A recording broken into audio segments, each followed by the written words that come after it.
This show is sponsored by BetterHelp Online Therapy. Without a healthy mind, being happy is hard. Visit betterhelp.com/super and see if online therapy is right for you. Hey, brother! Guys, we're all still just listening to the Encanto soundtrack on repeat, right? Awesome, me too. Well, that and a lot of Cars 1 and Cars 3, my boys are just like super into it right now. For some reason, they're not that interested in Cars 2 though. I don't know why. I think it's because they have taste. There you go. Now that's a scoop of ice cream. But really, honestly, anything is better than a hot dog dance, so.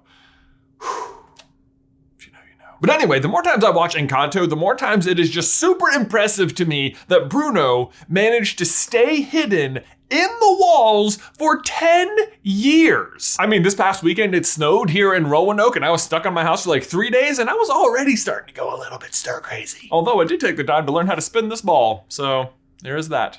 But 10 years inside the walls? I mean, even in a magic house, that is pretty unbelievable. Although I guess he did have his rats and they were really entertaining. Oh, because she's his aunt and she has amnesia. So she can't remember that she's his aunt. But I don't think the rats were his saving grace. I think the real saving grace is that he wasn't actually in the walls for the entire 10 years. I think he made his way out into the main area of the house almost frequently. But in all that time, he is never seen once because of his other real talent.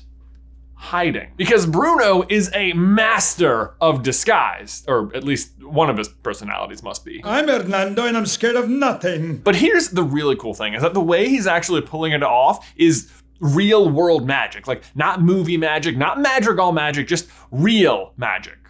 Sort of. Today, we're gonna reveal how he never got caught. How long have you been back here?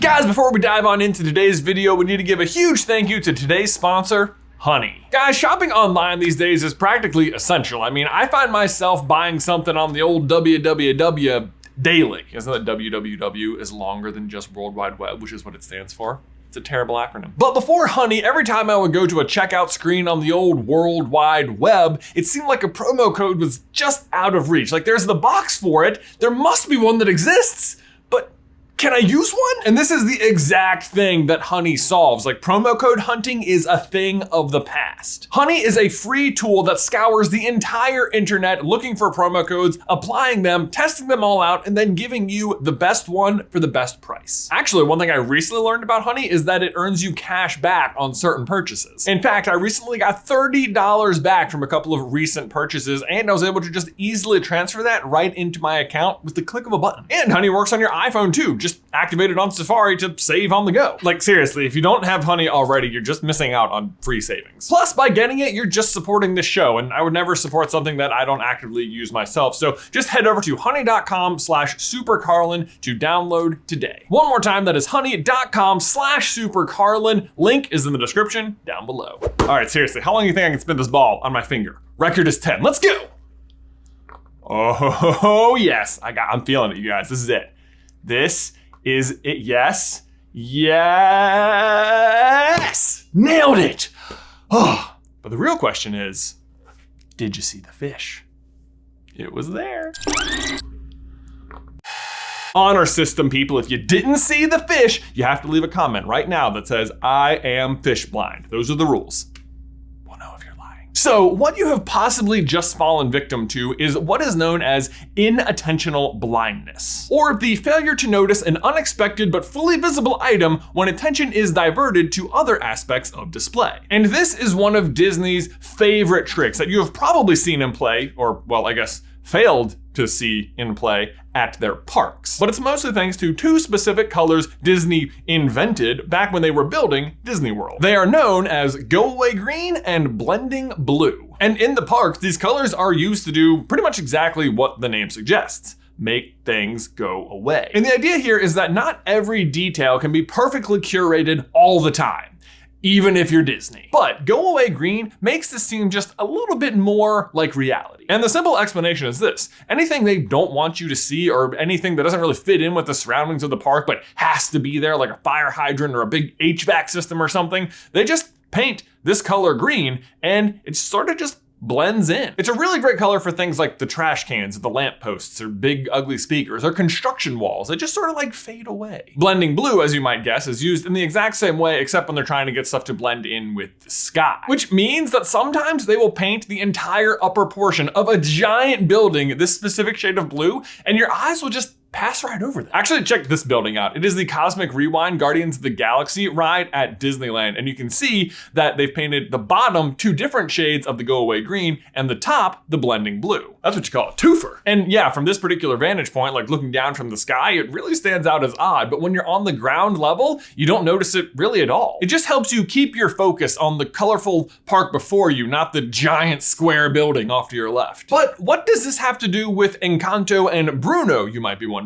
And basically everything. Bruno is a master of inattentional blindness. You don't expect to see him. You've been told he left, so you're not looking for him. And as a result, you don't see him, even though he is right there hiding in plain sight. In fact, this game started way before the movie even came out with the posters for the movie. Like, hey, come see Encanto, the magical family and the girl who didn't get a gift. What's she gonna do? Wait a minute, who's that?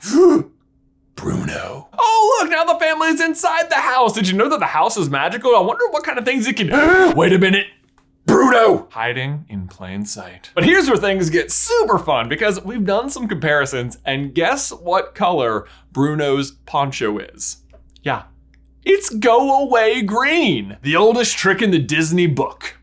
Colors. And it gets even better because Bruno is not just hiding in the posters. You can actually spot him a few times in the house before Mirabel finally discovers him hiding in the walls. Not that there's zero evidence of him before that point. Like you can actually see the little peephole he uses to spy on the dinner table right here in the middle of the family portrait. But he does make real physical appearances before Mirabel finds him during the song We Don't Talk About Bruno. And no, not when Camillo is imitating him. But if you keep your eyes in the background during Dolores' section of the song, boom, slinking in the shadows is Bruno. And it happens again later in the song. This time he is dead center of the screen with his eyes aglow, and I bet you still didn't notice him. Which also, by the way, can I just say I love that he can be seen dancing in the background of a song about how people don't like him. Actually, on that note, let's talk about the other misdirection Bruno's getaway green poncho throws at you. Like, it's obviously a really fun nod to how Disney hides things in their parks, but the color is also used to subvert your expectations about Bruno. Because despite not meeting the real Bruno until later in the movie, we do get exposed to several versions of him ahead of time. Like during Peppa's flashback, when Camillo is imitating him, on the drawings around town, and of course when Mirabel recovers the lost prophecy from his tower. All of which include the same color, green, which Disney has historically used to code characters as villainous. And it makes sense. Green is often associated with sickness, ambition, greed, envy. Think Maleficent, Scar, the Evil Queen, Lady Tremaine, Dr. Facilier. All very evil and very associated with green. And given the color of Bruno's clothing, the way his eyes glow, the way the town talks about him, you would expect him to be villainous. And yet, in the end, he's not at all. Him and his prophecies are just misunderstood. Honestly, it's an impressive amount of work for a single color to be putting in for one movie. But actually, we can even go one step deeper because the very idea of inattentional blindness is a really good metaphor for the themes of the entire movie as a whole. Let's read that definition again. Failure to notice an unexpected but fully visible item when attention is diverted to other aspects of display. Now, like I know we've been talking about Bruno and the color green for the entire video, but does that definition sound like anyone else in the movie? Yeah. Mirabel. We, the audience, may be suffering inattentional blindness when it comes to Bruno, but the family Madrigal, and maybe more specifically Abuela, is suffering it when it comes to Mirabel. She is every bit as much a part of the family as anyone else in it, and yet she is constantly cast aside and considered not special because she wasn't given a gift. And yet, when Abuela finally opens her eyes at the end of the movie, she realizes that the gifts themselves aren't the miracle. The miracle is just that the family gets to exist and be together. End of sentence. But anyway, guys, that is Bruno's other big trick, the master of inattentional blindness. Honestly, I think Bruno himself could be a really cool Easter egg moving forward into other Disney movies. Like anytime you see a Patrick Green, like, could he be back there? Is he back there? Hidden Mickeys move over. Now we're looking for hidden Brunos. Or in the case of this video, hidden Yoshis. You might have seen the fish, But did you notice Yoshi moving around the entire video? Go back and check. Let me know how many times you notice him jumping. Guys, thanks so much for watching today's video. Don't forget to leave a like on it if you haven't already, and subscribe so you don't miss any future Encanto action from us. If you want to see why Mirabel didn't get a gift, you can check out our video on that right here. But otherwise, until next time, then I will see you in another life.